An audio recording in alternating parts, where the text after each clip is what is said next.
Southwest of the McCarran Airport is a raider fiend hotspot. We often have to intervene to save the NCR here.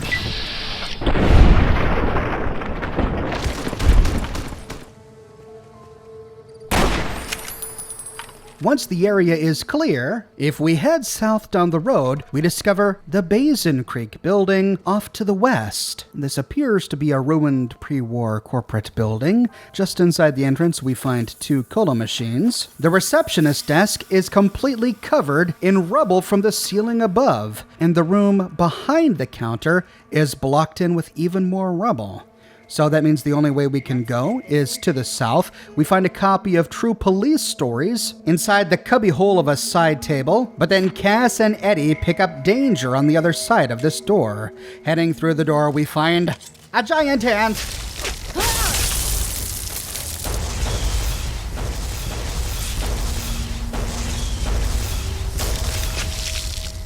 But this room is also caved in with rubble. So heading out, going down the hallway to the west, we can kill 2 rad roaches. We see that the hallway to the right is again filled in with rubble. We see a door to the west, but first let's turn around and see what was down this pathway to the south. Here we find a door to a bathroom where we find more rad roaches. And then inspecting each stall, all we find is 1 hydra on the ground. Though we hear water running, where's this coming from? Heading out and turning south, we see another bathroom and the door is broken, but we can't open it. Peering through, we see that one of the sinks is still spouting water 200 years after the apocalypse. That's what was making the noise, and that explains why there's 2 feet of water inside this bathroom. Apparently that's why we can't open the door. But since we're stuck here and we can't go forward, turning around we can head back to the T-junction and turn west, where we find a closed door, but on the ground just outside of it is a note. Help me. Help. I've locked myself in my office and I can't find the key.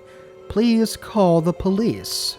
After picking the door, sure enough, we see a skeleton face down on the ground. This poor soul was locked in his office after the apocalypse, but no one ever came by to read his note, and so here he succumbed to radiation poisoning. There's nothing in his desk, and very little loot scattered around, though we do find a copy of Tales of Chivalry on a bookshelf behind him. And that's really all there is to the Basin Creek building. If we head back to reception, we can leap on top of the rubble and explore each of the containers hanging out from the 2nd floor, but we don't find much and we don't find a way to get up there. I read that it is possible to use the rubble here to leap up there, but I wasn't able to do it. And even if we do, we don't find anything. The doors in this room just lead to an empty void.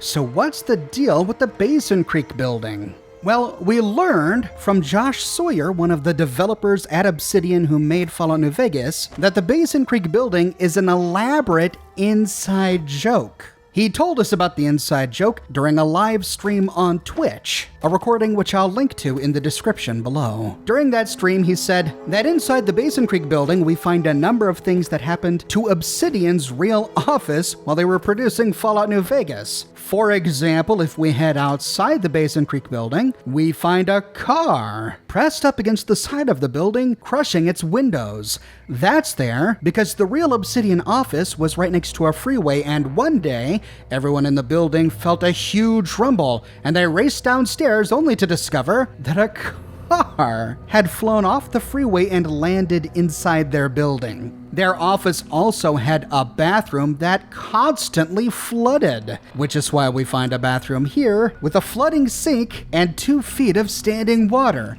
And their office was plagued with an infestation of ants, which is why we find the giant ants here in the Basin Creek building. He also said that at one point a rat had died in the walls of their building, producing a horrible stench. We don't find that reference, though, inside this building, and he didn't explain why we find the skeleton with the Help Me letter. I'm sure that was added for unrelated reasons. Next, we'll head east-southeast of the Basin Creek building. Here we find a few more fiends to kill.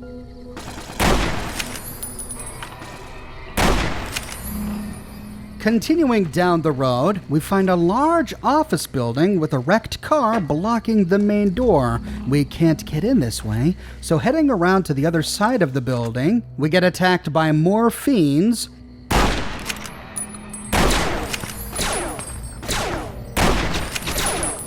And then we can open the front doors to the Allied Technologies offices. And inside, more ants!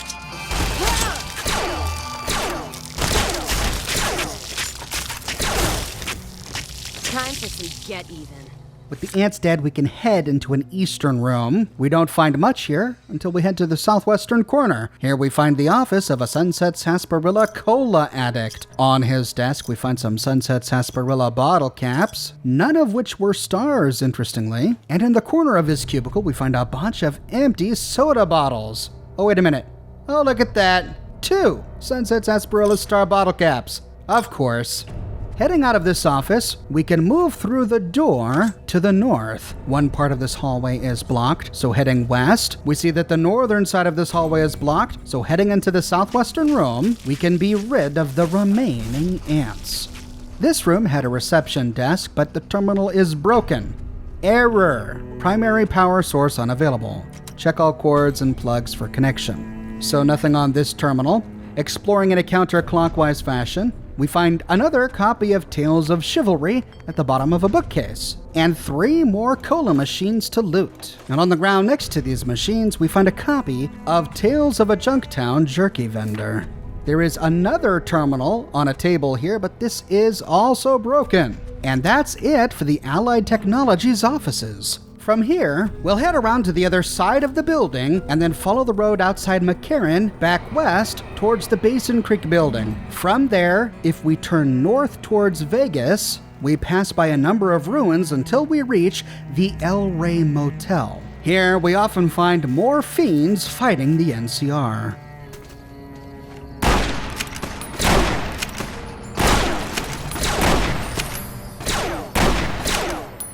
The Elray Motel is a mostly destroyed ruin, but we do find light streaming from 3 windows. The first is on the ground floor. Inside, we find scorpions.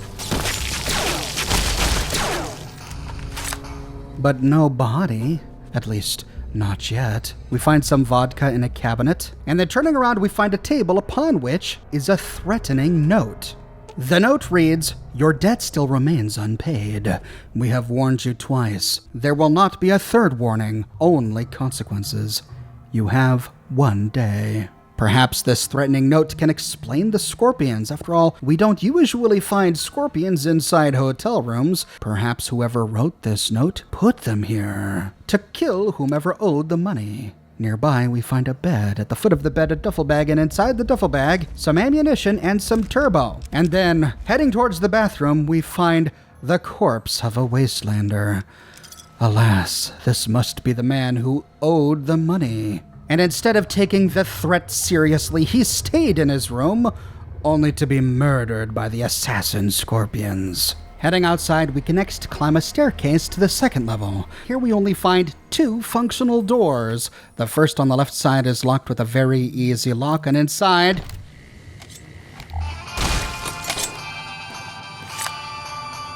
Gee, mini crickets. Look at you, Cass, with that itchy trigger finger. Wonder exactly what he wanted. We'll explore his body in a minute. We'll start by going in a clockwise fashion. We only find 1 functional container near to the bed. Against the western wall, we find a table covered in papers, none of which we can read. There's a bookshelf here, and on the top we find a Sunset Sarsaparilla star bottle cap.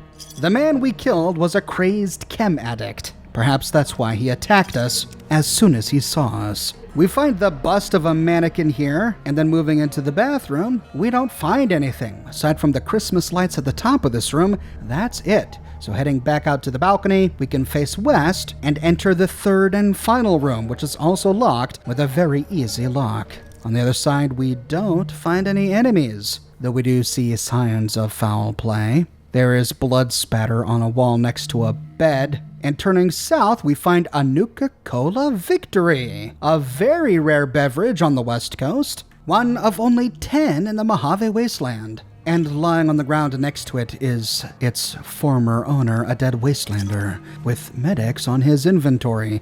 There's a small puddle of blood spatter on the bed and an empty syringe. And in his outstretched hand, we find another Med-X. This leaves us with the impression that he overdosed on drugs. Though this doesn't explain the other blood spatter we find here. After looting a toolbox and a cabinet on the opposite wall, we pass by a sign for the Super Duper Mart on the East Coast. Strange why that's here. To see more blood spatter on a wall, and even more in a nearby bathroom, above the toilet, and on the ground. Goodness, if this all came from the same guy, his veins must have been hemorrhaging every time he shot up. There's a teddy bear with his head shoved into the drain of a bathtub, which is weird. And that's about it for the Elray Motel. Incidentally, the Elray Motel features prominently in the intro cinematic to Fallout New Vegas. It was here where the Raider Fiend was standing when the NCR Ranger shot him through the head.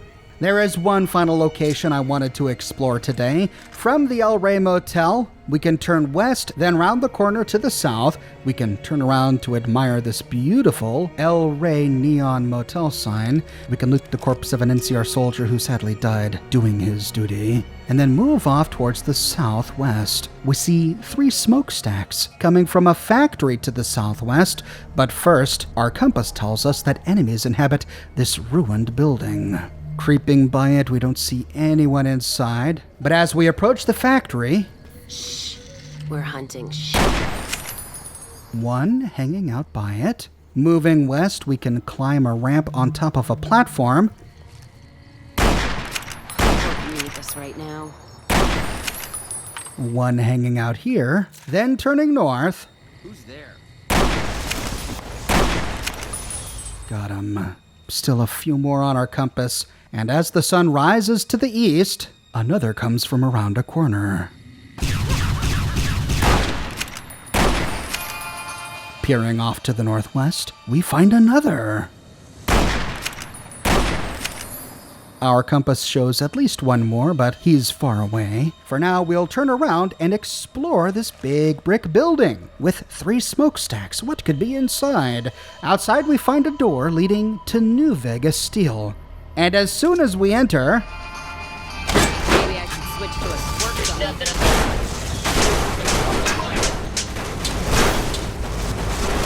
Made in the U.S. What's the matter, you candy-ass Pico? Getting tired? One more taunting us from upstairs. And there we go.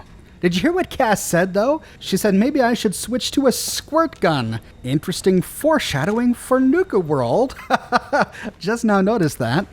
All right, let's head back down to the main floor to begin exploring. Inside the front office, we can loot a Sunset Sarsaparilla vending machine. We find a desk with some caps inside. And on top of the desk, a Sunset Sarsaparilla Star bottle cap. Near to this is a Patriot's cookbook. We find a shelf covered in coffee cups and empty cola bottles, lots of boxed foods and minor goods. And turning around, next to this garage door, we find the corpse of a fiend.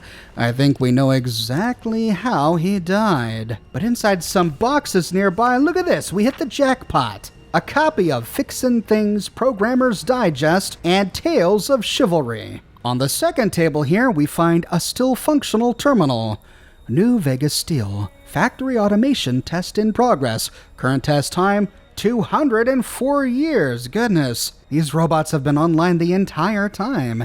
Here we find an option to select a Lucky 38 executive override, but it doesn't do anything. That's because this is a cut portion of the quest The Moon Comes Over the Tower. Originally, the quest was intended to give us the opportunity to take over the Lucky 38 or download information from it by accessing key computers spread around the Mojave, one of which was here, and another one was at H&H Tools, which was owned by House's brother and father, so it makes perfect sense. However, that was cut. The only vestige of the way that quest was supposed to work is this dead entry in this terminal. On the ground floor, we see a big bowl of molten metal and some fascinating machinery pressing metal into big sheets. Now, where this factory had gotten such a huge amount of metal that they could have been melting it and forging it for 204 years remains unexplained, unless they're melting and pressing the same metal over and over and over again. I suppose that is one explanation. We see 2 bars of molten metal cooling on some girders nearby. Are they hot? Phew. Yes, they are. And is the vat? Yes, it is. Well, they thought of that. Heading up the stairs to the top level, if we turn east, we find a toolbox and a metal box with scrap inside. Continuing up, we can loot the Mr. Steel. And on the ground next to it are 2 boxes of 357 Magnum rounds. I'm glad we didn't lose those. At the top, we find another box of ammunition, this time 308 rounds. And at the end of this catwalk, we find a floating pod. Scrap in a metal box, first aid in a first aid box, and then machinery whizzing and beeping against the eastern wall. Here we find a footlocker on the ground that's empty and 2 ammo boxes at the end of the pod filled with ammunition. Incidentally, this is a great place to hit if you regularly use a flamer. Between all of the robots we destroyed and the boxes of ammunition, we walk away with over 400 units of flamer fuel. To leave, we can go out the way we came or open the big garage door where we found the Fiend. And with that, we explore many of the marked locations just south of Vegas. I'm back from my trip, but I'm busy editing all the footage I took on that trip into content that I will soon publish for you. So I put this video together many days ago and scheduled it to publish today. I hope you enjoyed it. I'll continue to publish shorter videos like this while I process all the footage that I took during my business trip. But never fear, I will soon publish that content, and if you don't want to miss it, feel free to subscribe and to click that bell notification button. I have a brand new shirt in the shop. Eulogy Jones. It's Eulogy Jones with his ladies at his side, adorning shirts that come in a wide variety of men's, women's, and children's sizes, and in a wide array of colors. This design comes on a bunch of other stuff as well, like smartphone cases, pillows, posters, mugs, prints, etc. So if interested, you can find a link to my shop in the description below, or you can click here. I'm becoming more active on Twitter. I use Twitter to respond to viewers and to make announcements for my channel, so if you're active on Twitter, I encourage you to follow me at Oxhorn. If you like what I do and you want to support me in a more personal way, consider becoming one of my patrons on Patreon. But more than anything, I'm just so glad you're here watching this video with me today. Thank you so much for watching, and I'll see you soon with more brand new videos. Serving up